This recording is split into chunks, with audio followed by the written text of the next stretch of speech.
Čus, my jsme kluci z bunkru a tohle jsme postavili za 9 měsíců.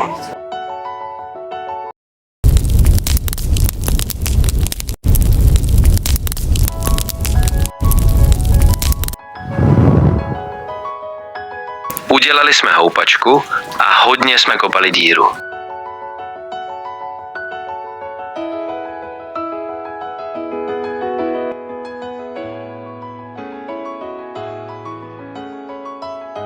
Také jsme udělali bunkr nahoře a dál jsme kopali díru.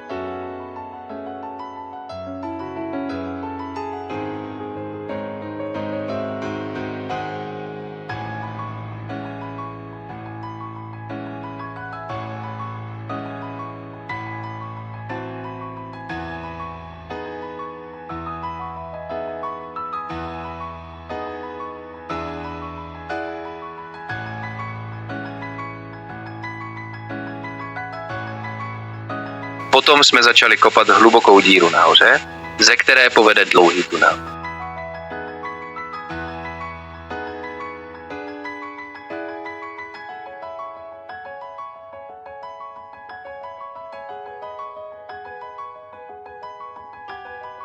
Ještě jsme nasekali nějaké dřevo na podpěry do díry dole.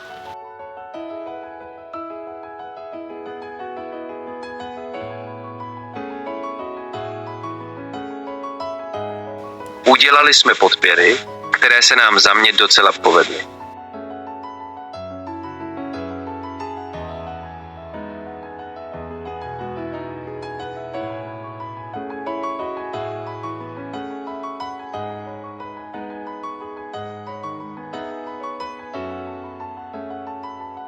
Vylepšili jsme houpačku, trochu jsme stavěli a kopali a jinak jsme seděli u ohně.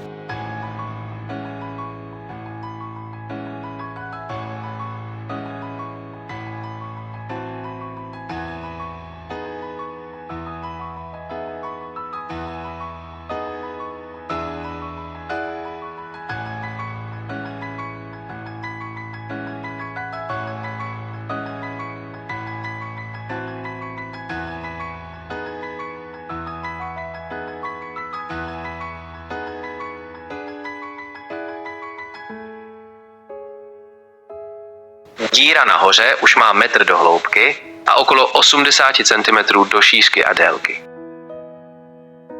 Postavili jsme docela dobré schody, co nám tam dost chyběly. Tohle bude prozatím vše, ale brzy budou i další videa.